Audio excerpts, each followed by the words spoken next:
Everyone hang tight. We'll be joined here shortly by a new set of players.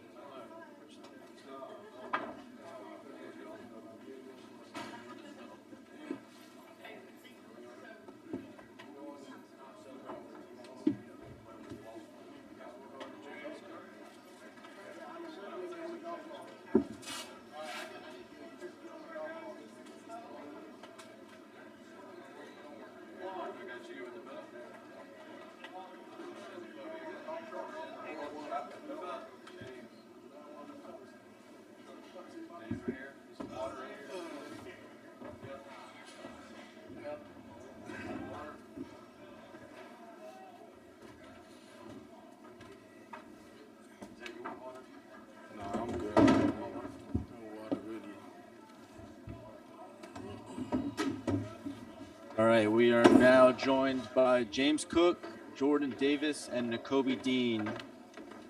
If you have your hand raised from the previous session, please lower it. If you would like to ask a question for this round, please go ahead and raise your hand and we'll call on you. We'll go first to Anthony Dasher. Go ahead, Anthony.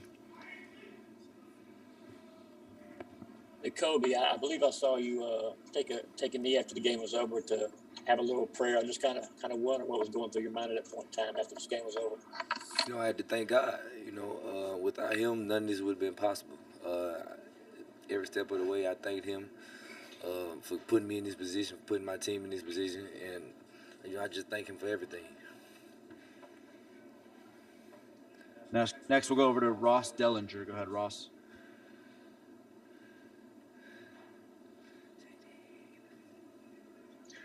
This is for any of the guys and all of them. The fumble play, it was ruled a fumble that, Stenson was going to pass. Can you guys just kind of walk us through what you were thinking as that play unfolded and as the officials reviewed it? I can answer that question. It's just something that you can't control, really. It was in the ref hands, and we just got all the guys together and kept chopping, and not really like just bring down the guys because I knew we were still in the game. We just kept chopping and outcome was a W. All right, next we'll go over to Jed May. Go ahead, Jed. Yeah, this is for Jordan and Nakobe. Y'all have been such a great defense all year long. You take the field there in the fourth quarter, looking to hold that lead. Just what did it mean to y'all to have the game on your shoulders in that moment and, to come through for your team? I guess I'll go first. We talked about putting it on our shoulders and it being on us. We know when we took the lead, we know that if they don't score no more, they don't win. So that's the only thing that was going through our mind. We took the challenge. Just like every time they got to the red area, we knew we was gonna bow our necks and do what we had to do. Definitely, just feeling like we had to finish it out strong, just how we started.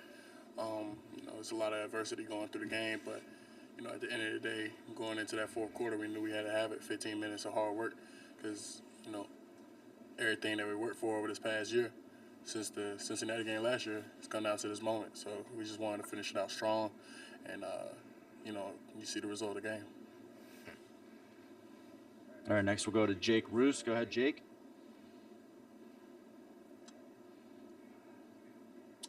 Yeah, this is for all three of you guys. None of you guys are from the state of Georgia, but you made the choice to come to Georgia, help build this team, and then to see it culminate like this.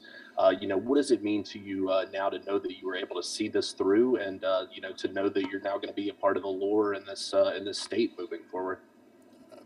Jay.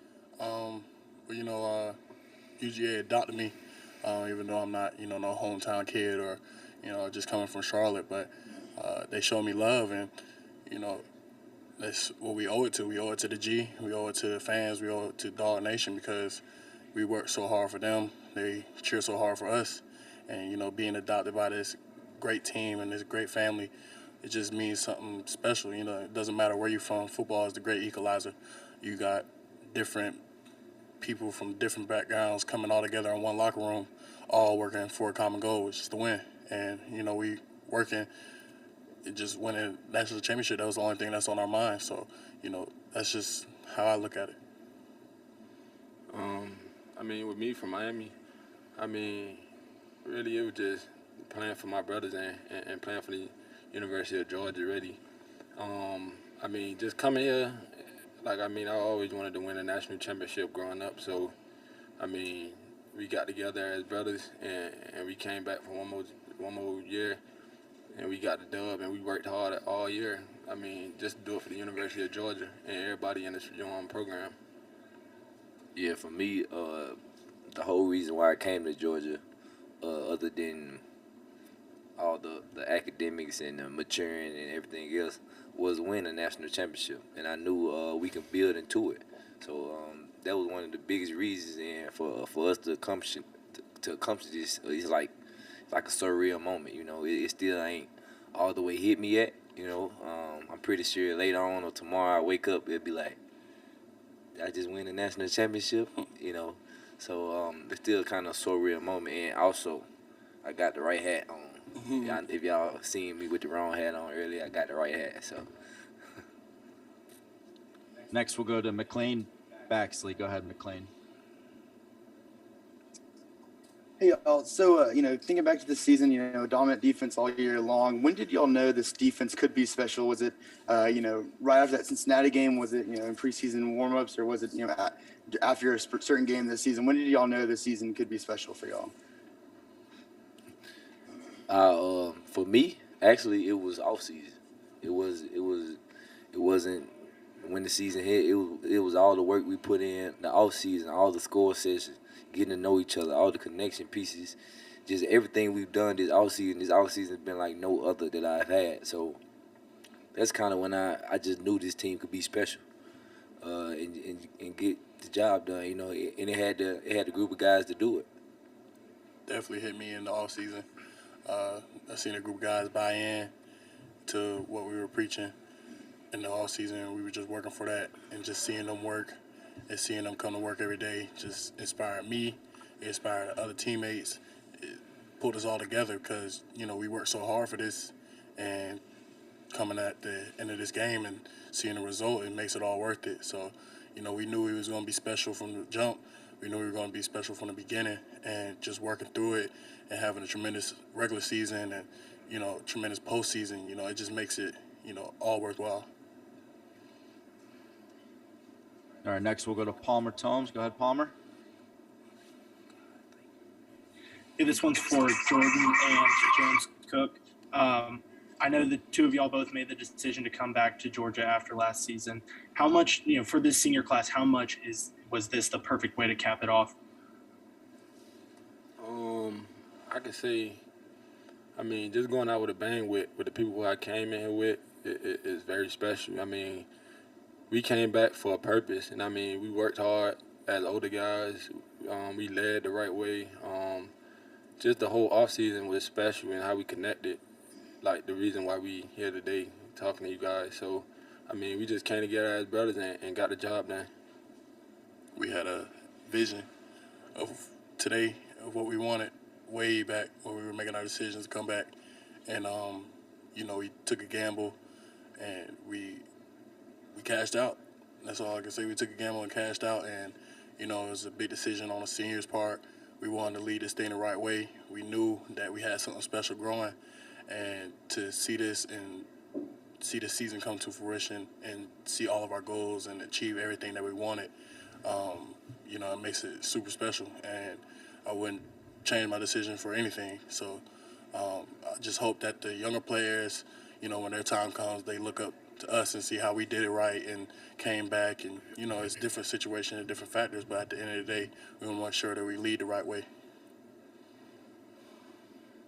All right, next we'll go to Chip Towers. Go ahead, Chip.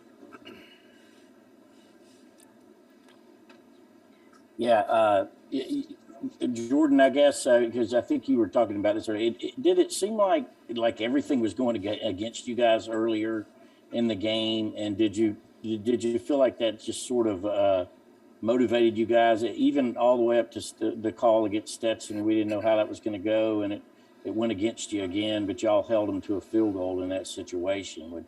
Can you just talk about the mindset when things like that were happening? Definitely, our mindset was just even kill. Play the next play. Everything's not going to fall our way, and there's going to be a lot of adversity in the game. Bama's a talented team. They have great players and a tremendous team. So we knew they were going to make plays, and it was just the way the things fell. But at the end of the day, we just had to keep chopping, and that's what we kept preaching on the sidelines. Just keep chopping, keep going. Don't stop. Keep the foot on the gas, because this is a 4-quarter game. This is the two best teams playing against each other at the end, and you just had to carry that momentum through the 4th quarter. And we never put the blame on nobody. So we just want to make sure that we continue to work, and when you continue to work, you can't really be bothered about this play happening or this call not going our way. You just playing, you just balling. All right, next we'll go to Connor Riley. Go ahead, Connor. Yeah, this is for all three of you guys. Is there any added significance to this by the fact that it is Alabama, a program that has so often you guys have been compared to and matched up against? Obviously, you can't make a national title any sweeter, but is it even better for this program that they did do it against Alabama? For me, just never beating them, it was just special to me. So many games we had them down to the wire, and they just came clutching in every moment. So just beating Alabama is special to me, because they got a great coach, great team. It's just special. Just winning the national championship period is special. Definitely for me, I went against Alabama 3 times, and winning this one as my final game playing against them is pretty sweet and pretty amazing. They got a talented team, and that was always like the team that we couldn't get over the hump for. But making this opportunity, maximize this opportunity, it was just amazing, because you playing for a national championship. It doesn't matter who you play, honestly. If you're in a national championship, you're one of the best teams. So, it just happened to be Alabama, and we playing for them. We learn our mistakes, we right our wrongs from the last game in the SEC championship, and came back and won a national championship. So, it just, that's what we came for. National championship. That signifies that you're the best team in college football, and hats off to Bama. They played an amazing game. They have a great team, but at the end of the day, no matter who we played, we wanted to win the national championship at the end of the day. Yeah, for me, it really didn't matter. We could play anybody in the national championship as long as we won. My central goal was the reason I came here was to win a national championship, not just beat Bama. So for me, it was I just love the fact that we was able to finish. I was able to finish with this group of guys that I got. I love this team. I love all the fans. I just love everybody who's just supported us from the jump. All right, last question here from Seth Emerson. Go ahead, Seth. I could real quickly ask just each of you three to say what moment from the post-game celebration stands out to you the most. When the game ended, when the clock hit 0, what stands out to each of you when you think back? I would say just holding up the trophy at the end. Me personally, just seeing my brother smile and knowing what we accomplished and holding up the trophy at the end. The greatest moment ever, and you can never get it back. I'll definitely say looking on the sideline and seeing everybody hug each other and, celebrate with each other. It makes it really special, because, that's our family. And, they worked so hard for this. And even for the people who didn't play in the game, it means so much for them. And, that's whether that's being a scout team player or a fan or, somebody like way across the world watching us. And, we did it for them. We did it for the All Nation. We did it for everything. So this was for all the glory, and we took it. Yeah, for me, probably one of the most sweet. It was a lot of sweet moments after seeing that clock kick 0 and we was victorious. But one of the most sweetest moments when I came across Julian Rochester. Been here longer than any of us on this team, and I could just see the emotion in his face. and him just seeing him just like was like a representation of everything I've done it for all the fans, all my brothers that I love, my family, everybody from back at home. You know, all the kids looking up to us. You know, just seeing that. You know, yeah, go Dogs. All right, thank you, gentlemen. I just want to Appreciate end out y'all. with something. Thank y'all. I want to say I appreciate y'all covering. I'm pretty sure Zamir and James feel the same way since we've been here all 4 years. And, you know, y'all covered us and y'all interviewed us. And, you know, y'all made this tremendous and really special. And I just want to thank y'all. And this is something that I'll remember forever. And no matter where I go in life, you know, and it's all been a part of you. You know, y'all are a direct link to the fans. You're all a direct link to everything. So I just want to say thank you for painting us in a great light and covering us for over the years. And it's been an honor. It's been a tremendous, great honor to be interviewed by y'all and just to sit in front of y'all and everything. So thank you. Appreciate y'all. Go Dogs. Go Dogs. Go Dogs.